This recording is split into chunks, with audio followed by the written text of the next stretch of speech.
In this section, we are going to introduce two basic kinds of options, calls and puts. They are derivative securities.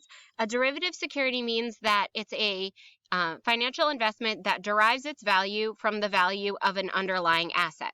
So the two types of options we'll discuss are call options and put options. A call is the right but not necessarily the obligation to buy, and a put is the right but not necessarily the obligation to sell. So what does that mean? It's the right to buy the underlying asset. So that's how they derive their value from the value of an underlying asset. So I'll give you some examples of this, but let's first discuss, oops, see, it's not advancing. Okay. Come on.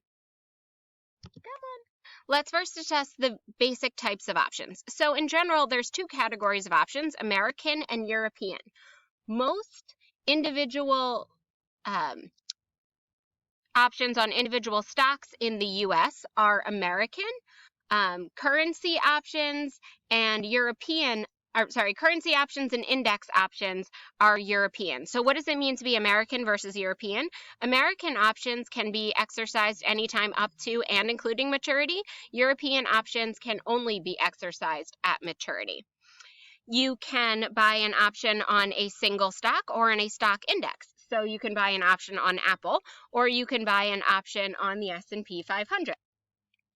You can also buy options on interest rates. So here you can see a link, and you can click on it in the the PowerPoints that I provided for you, where this is a link to an option on an 10-year Treasury note.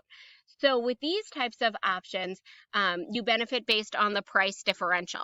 You can also buy an option on a currency or options on futures. Okay, so the next thing to discuss are different types of margins. So here you see the information about the margin requirements for the CBOE. A margin requirement is the idea that you have to keep a certain amount in your account, but you can buy on margin. What does it mean to buy on margin? It means you don't have to put up the full purchase price of something. So to go long a listed option, listed means it's listed on the exchange versus, say, an over-the-counter transaction. If the expiration is less than 9 months, you put up 75% of the purchase cost. We will talk about what that purchase cost is, but for a purchase cost of an option, it's called the premium. The premium will be the price that you pay for the option. And you can go through and look at this and examine. I gave you a link here to the options margins calculator that you can use. Just FYI, you have to enable Flash on your computer in order to be able to do that. But that's kind of something interesting to look at if you want to start practicing with different options pricing strategies. You can examine that. Okay, so the most basic type of option is the call option. A call option is the right to buy an underlying asset.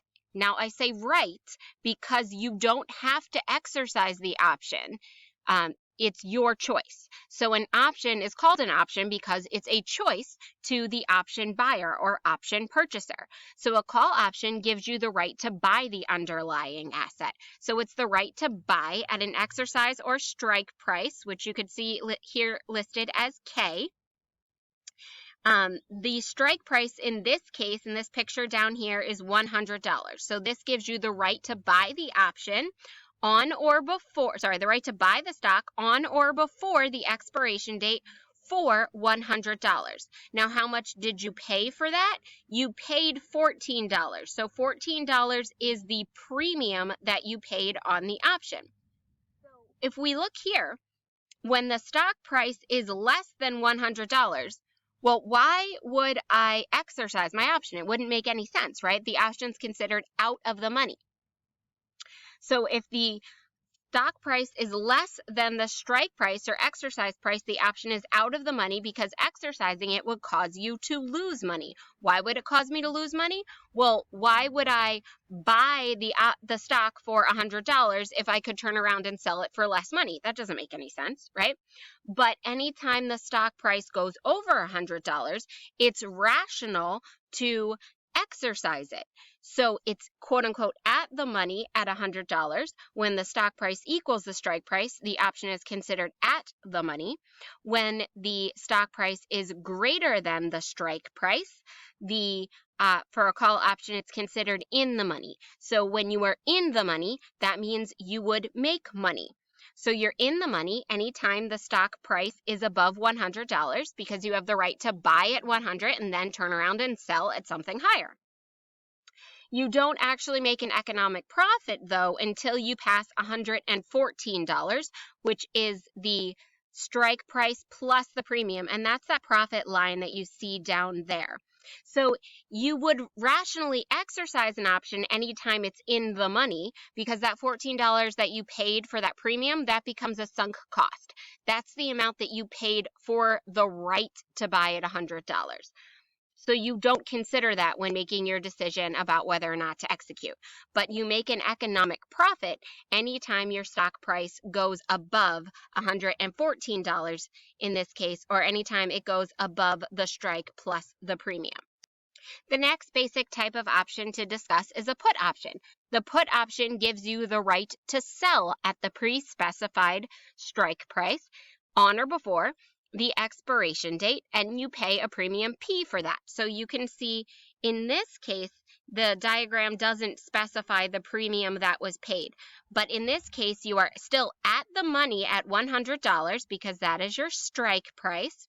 But you are in the money whenever the stock price is less than $100. So it would make sense then you have the right to sell for $100. So if I could buy the stock for $90 and turn around and sell for $100, then I would make a profit. I would make money, so I'm considered in the money. However, anytime the stock price goes above the strike price for a put option, you would be out of the money because you wouldn't want to buy at 110 and turn around and sell at 100. That wouldn't make any sense, right? So it's just the opposite as it was for calls.